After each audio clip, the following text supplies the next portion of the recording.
Have you ever dreamed of far-off lands, undiscovered islands and lost cities? Do you believe in myths and legends? Well, if you like stories like that, then this is the video for you. Let's imagine it's 360 BC. You are sitting with your friends on a ship, and they tell you a story about an island, so far out in the ocean that it is invisible to mortals.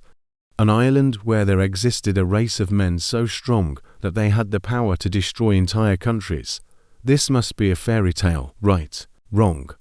In fact, it was written down by a man named Plato over 2,000 years ago and published in his work Timaeus. The island he wrote about was called Atlantis. Now the question is, was it real? Did Plato make up the story? And did the city really sink into the sea? We will explore these questions and more today.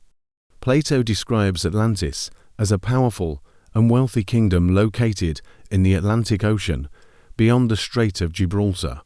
The people who lived there were said to be highly advanced, both technologically and spiritually. They had developed a sophisticated system of government and society that was based on wisdom and justice. But despite their many virtues, the Atlanteans eventually became corrupted by their own power and wealth. They began to wage war on other civilizations, but ultimately met their demise when the gods punished them by sinking their entire city into the sea.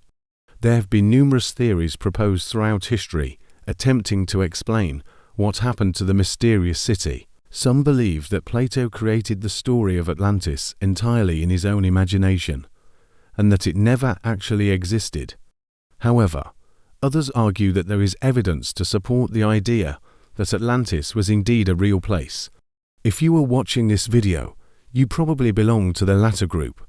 After all, if you didn't believe that Atlantis could have been real, why would you click on this video?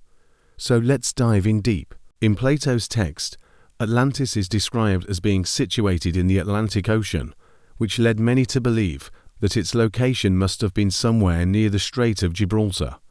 However, others argue that this is not necessarily true, because Plato was known for using exaggerated language and may have been using the Atlantic Ocean simply as a literary device. But what if Atlantis wasn't in the Atlantic at all? What if it was somewhere else? Many scholars have speculated that Plato could have gotten his story from an actual historical event that happened somewhere else. For example, there are some who believe that Atlantis may have actually been located in the Mediterranean Sea. Specifically, some scholars believe that Atlantis may have been located in the Aegean Sea, which is the body of water between Greece and Turkey. There are many islands in the Aegean Sea, and one of them could have been home to the legendary city. Proponents of this theory point to the fact that Plato was Greek, and that he may have been referring to an island in the Aegean Sea when he wrote about Atlantis.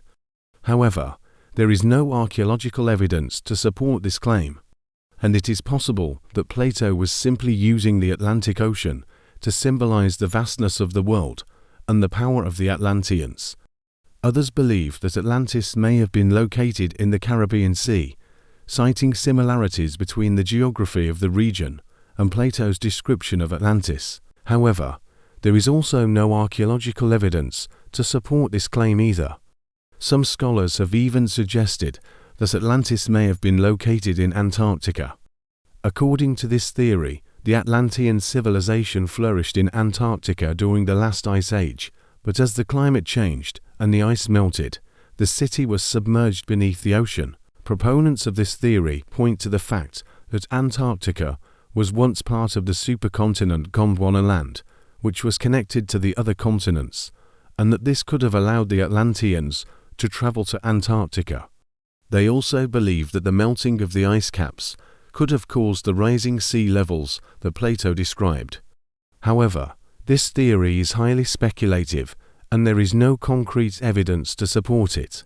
One thing is certain, though: the mystery surrounding Atlantis has captured the human imagination for centuries. People have been fascinated by the idea of a lost civilization that was destroyed by natural disaster, and they have come up with all sorts of theories to try to explain what happened. Was Atlantis real? Was it a mythical land or a historical one? The answer may never be known, but one thing is certain: the legend of Atlantis will continue to capture the imaginations of people for centuries to come. It is important to remember that while Plato's story of Atlantis is undoubtedly fascinating, it is ultimately just a story.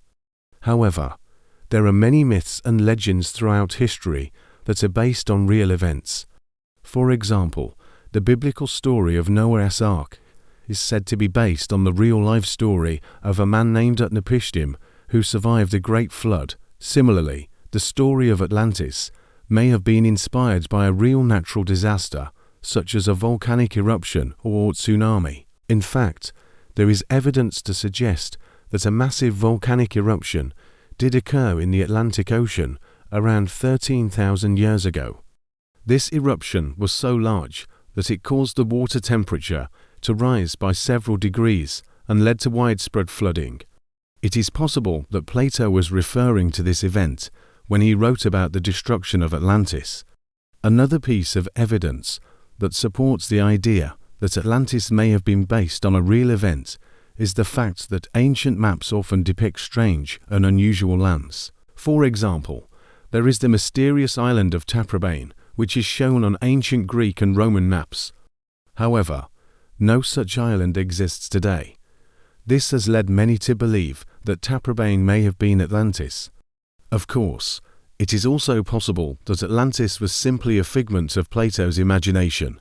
He was known for his use of allegory and symbolism, and it is possible that he created Atlantis as a way to teach his followers about the dangers of unchecked power and the importance of living a virtuous life. However, regardless of whether or not Atlantis was real, it is clear that it has had a lasting impact on human culture. The story has inspired countless works of art, literature, and film, and the mystery surrounding the lost city continues to capture the imaginations of people all over the world. We have explored the possibility that Atlantis could have been real. Looking at different theories and pieces of evidence, we have considered the possibility that Atlantis could have been located in the Mediterranean or Caribbean or even Antarctica. And we have looked at the idea that Plato may have been inspired by a real natural disaster when he wrote about the destruction of Atlantis.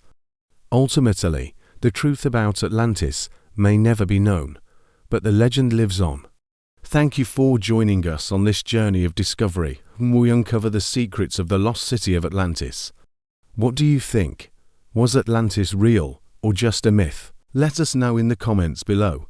And don't forget to subscribe for more exciting adventures. Until next time, keep exploring and stay curious. The lost city of Atlantis is a captivating legend that has intrigued people for centuries.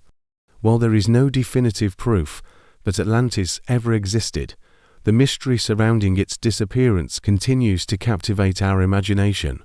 In conclusion, the truth about Atlantis may never be known, but the legend lives on. The story of a powerful and advanced civilization that was destroyed by a natural disaster is a cautionary tale that reminds us of the fragility of human society. Whether Atlantis was real or just a myth, the story has inspired countless works of art, literature, and film. The mystery surrounding the lost city continues to capture the imaginations of people all over the world. What do you think? Was Atlantis real or just a myth? Let us know in the comments below. And don't forget to subscribe for more videos like this. Thank you for watching.